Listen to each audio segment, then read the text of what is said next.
listening to the Agent Survival Guide podcast, a podcast for today's insurance agents.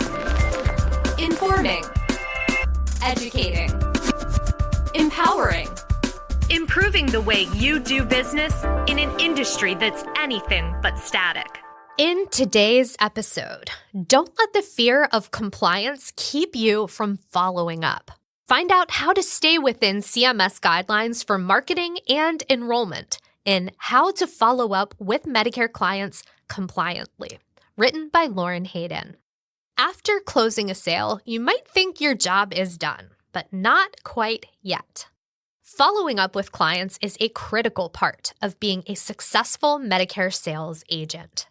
If you are not following up with Medicare clients, you could lose potential business. More importantly, checking in with clients can show them that you care if they're happy with their plans. And if you're not following up because you're concerned about staying within the Medicare Advantage and Part D communication requirements, don't worry. We will talk about how to remain compliant so you never find yourself in hot water with our friends at CMS, the Centers for Medicare and Medicaid Services.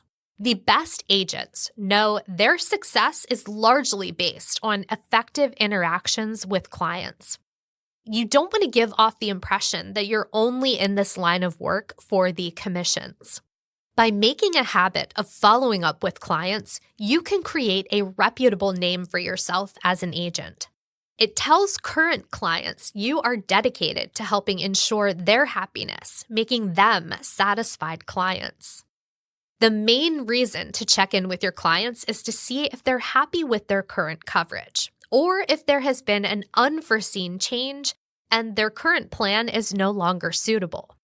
If they're not satisfied, you can help them switch to a different plan. The last thing you want is for another agent to swoop in and steal your business if your client goes elsewhere looking for a plan. Let your clients know that you're sorry they're unsatisfied and will do your best to find them a plan that is a better fit. Now that we know why we're checking in, let's talk about frequency. You might be wondering when you should follow up with your clients. When is it too soon, or worse, too late to reach out?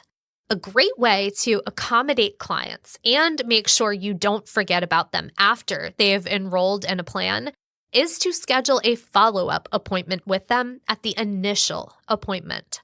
That way, you'll both have it marked in your calendars. If your client would rather wait to schedule another appointment, you can still make a note in your calendar to check in with them in a few weeks. In general, we think a good rule of thumb to follow is the 3, 30, 60, 90 day approach.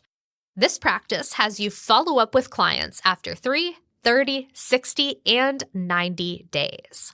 The first 2 follow-ups on day 3 and day 30 should be mostly to see if your client has any immediate needs.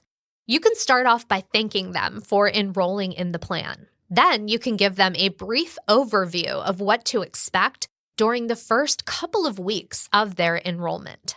It's likely they haven't utilized their plan yet, so see if they have any questions about the plan before they go to the doctor or use it for other medical needs, like their Medicare wellness visit. During the next call on day 60, you can let them know of the benefits their plan offers, such as a nurse line or fitness programs like Silver Sneakers or Silver and Fit. On day 90, remind them that they can reach out to you with any questions at any time. Now, let's talk about best practices for following up with Medicare clients. First, differentiate your approach. Remember, every client is different, as is their Medicare plan. This means you can't follow the same exact script for every follow-up call or email. During follow-ups, it's important to let your client lead the conversation and make sure all their questions get answered. Do your best to communicate effectively with your clients and try not to sound robotic. In the same light, it's also crucial for you to be prompt and genuine, but not bothersome. If you tell your client you'll follow up in a month, make sure you follow up in a month. Also, it's okay to leave a voicemail or two, but don't harp on your clients to call you back. If they need you, they will let you know. Second, commit fully to your clients.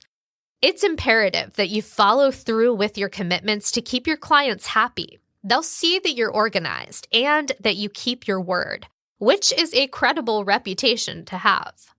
Being an insurance agent isn't only about finding plans for your clients. Part of your job is providing clients with superb customer service.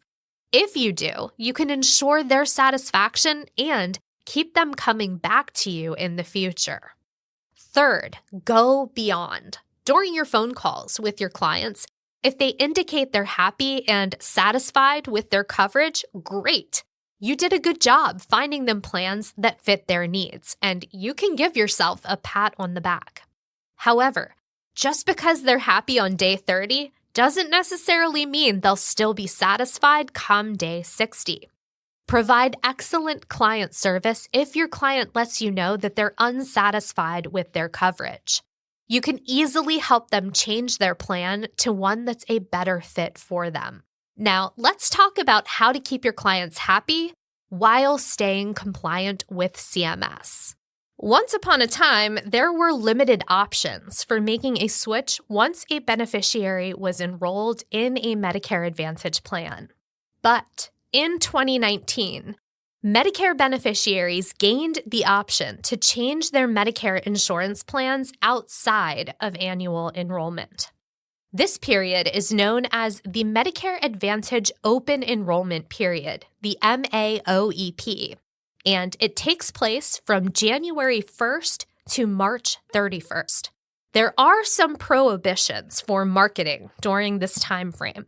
It's important to understand the regulations of following up during the Medicare Advantage OEP because there are several stipulations and marketing rules for the OEP. But don't let them deter you from helping and following up with your clients. During the Medicare Advantage OEP, beneficiaries can either switch to a different Medicare Advantage plan or disenroll from their Medicare Advantage plan and return to Original Medicare. And should they return to Original Medicare, they can also pick a standalone Part D plan and a Medicare Supplement plan. The goal should always be to enroll a beneficiary in a plan that is most suitable to their needs the first time around, but that doesn't always happen. And another important consideration, agents cannot use the Medicare Advantage OEP as an enticement or selling point to encourage enrollment. This time frame is designed to be used if needed, rather than to be advertised and used willy-nilly. That's not what CMS had in mind when they created it. I also want to point out that the Medicare Advantage Open Enrollment Period is different than the Open Enrollment Period for new Medicare beneficiaries who enrolled in a Medicare Advantage plan. During their initial coverage election period, which starts with the first month of entitlement and ends the last day of the third month, brand new Medicare Advantage enrollees can make a one-time change. This time frame can also sometimes be referred to as an MAOEP, which can get a little confusing. Couple of other important Medicare compliance notes. You can certainly advise your client to notify you if their situation changes following enrollment. You can and should also check in with your clients after enrollment to ensure they're satisfied. However, in relation to follow-ups and the Medicare Advantage OEP, you cannot send beneficiaries unsolicited communications about the enrollment period or their ability to make any additional changes to their coverage. Instead, you can start with a simple follow-up email or call to see how they're doing without mentioning changing plans. The best way to stay legal is to let your client be the one to express dissatisfaction and suggest meeting up to change plans. At this point, you may discuss all the election periods in which your client can change plans. Examples of clients outwardly expressing dissatisfaction can include, but are not limited to, statements like, "I don't really like this HMO plan I chose. Am I allowed to pick a different plan? Do I have to keep this plan until the next annual enrollment period? Can you please tell me about the other plans in my area? My doctors are no longer in the provider network." Depending on your client's situation, they might be able to change plans during the MAOEP, or they might even qualify through a special enrollment period. But again, to stay compliant, your client must be the one to bring up making a change. And as you're following up with clients, if you have questions about what you can and can't do, reach out to the team at Ritter Insurance Marketing, the FMO that powers this podcast. Ritter's knowledgeable staff members can explain all the rules and are happy to help answer your questions. Bottom line, being afraid of CMS regulations should not keep you from following up with your clients. The art of following up can build client loyalty and boost your business. Check in with your clients from time to time and do your due diligence to keep them satisfied. They will thank you and probably recommend you to their family and friends due to your great customer service in the long run. Be sure to check out the episode notes for links to reach out to our team, as well as resources that can help you learn more about specific products, compliance requirements, and so much more. And thanks for taking the time to listen today. We will see you next episode. The Agent Survival Guide podcast is a production of Ritter Insurance Marketing, an integrity company. This episode was written by Lauren Hayden, script proofing by Ashley Toomey, recording and production by me, Sarah Ruppel, podcast design by Urban Rivera. Follow along with our show wherever you like to listen. Rate and review our show on Apple or Spotify.